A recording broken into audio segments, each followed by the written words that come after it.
Hello, hello, ici Jordan et bienvenue dans cette deuxième vidéo sur l'histoire de Laetitia.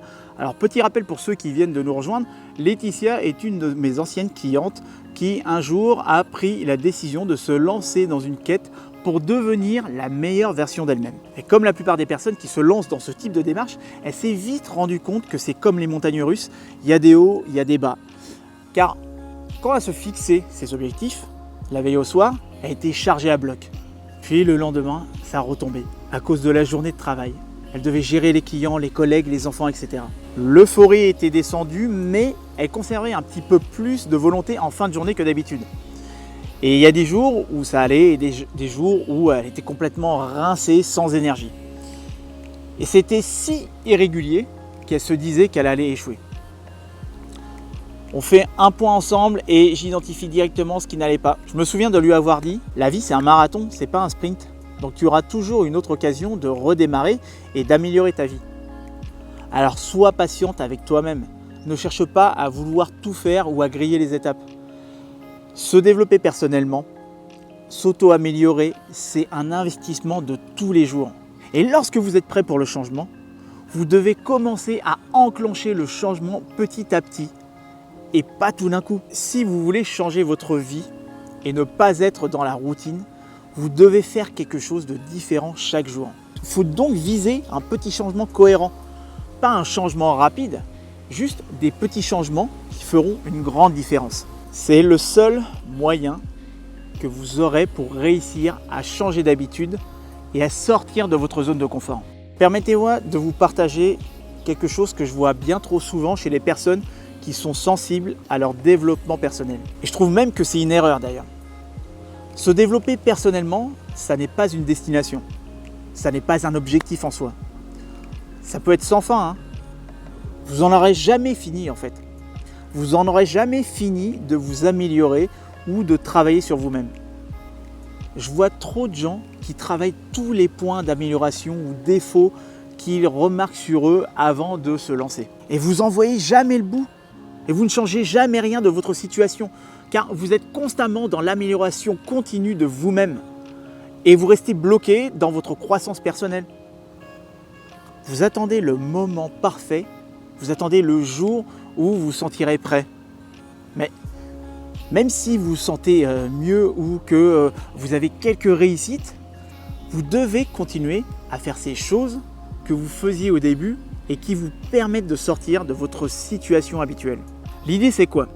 L'idée c'est de se concentrer sur des améliorations constantes dans votre vie de tous les jours et pas uniquement sur vous. Peu importe les petits pas que vous faites pour être meilleur que vous étiez hier. Au lieu d'essayer d'enclencher des changements radicaux en un temps record, faites de petites améliorations tous les jours. Des petites améliorations qui vous amèneront au fur et à mesure au changement que vous désirez réellement. Et tout ça, c'est ce que j'ai dit à Laetitia. Et voici ce que je lui ai proposé par la suite. Chaque jour, tu vas te concentrer sur le 1% que tu souhaites améliorer. C'est tout. Juste 1%. Et ce 1%, tu l'associes à qu'une seule chose. Une seule action, une seule petite idée. Alors je sais ce que vous vous dites, 1% mais c'est trop peu. Ouais, mais 1% cumulé pendant un mois, eh bien faites le calcul. Au début, ces petites améliorations étaient si petites qu'elles en paraissaient quasi inexistantes. Puis au fur et à mesure, elle a commencé à constater des améliorations dans sa vie. Puis ce 1% s'est naturellement transformé en 10%, puis tout s'est accéléré. Faites juste une action après l'autre. Et cette action, faites-la superbement bien. Concentrez-vous dessus et allez-y à fond.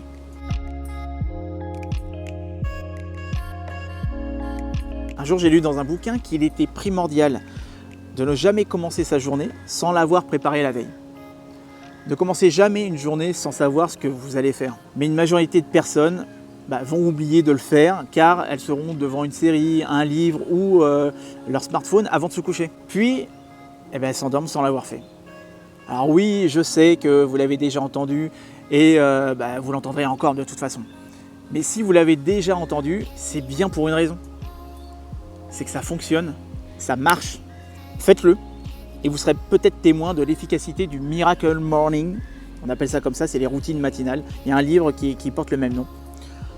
Votre rituel du soir détermine la réussite de votre routine matinale. Et préparer votre journée du lendemain la veille vous permettra d'avoir un impact sur ce que vous serez capable de faire au réveil. Hal Elrod, qui est l'auteur du livre dont je vous ai parlé, qui s'appelle Miracle Morning, dit dans son bouquin « La façon de vous réveiller chaque jour, ainsi que votre routine matinale, ou l'absence de routine, conditionne énormément votre degré de succès dans tous les aspects de votre vie.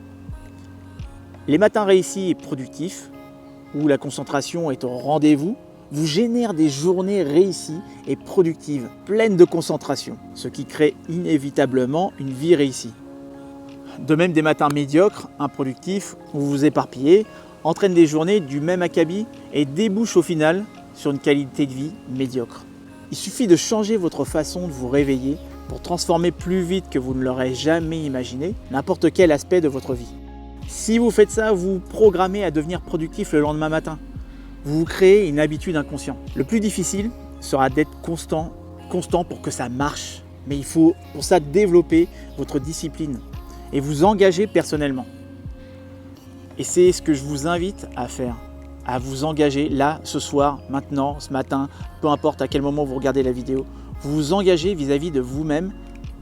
Ça vous coûte quoi de toute façon? Rien. Y penser, c'est tout. Prenez cette décision. C'est une décision qui peut littéralement changer votre vie. C'est ce que j'ai décidé de faire un jour dans ma vie. J'en ai même fait une vidéo où je vous raconte comment est-ce que ça s'est passé pour moi. Alors pourquoi pas vous? Voilà, c'est la fin de cette deuxième partie. On se retrouve la semaine prochaine. Et oui, je sais, j'ai décidé de séquencer chaque vidéo pour chaque partie. Et la dernière vidéo, ça sera la semaine prochaine. Donc voilà, vous allez vous rendre compte de l'erreur que vous faites, de cette erreur qui vous sabote à chaque fois que vous voulez vous lancer dans quelque chose et qui fait que les autres y arrivent et que vous restez au point mort.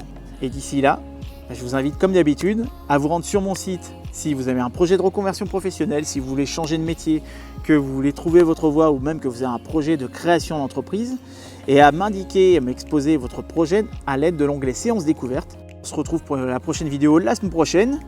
Prenez soin de vous, profitez-en et osez briller dans votre vie.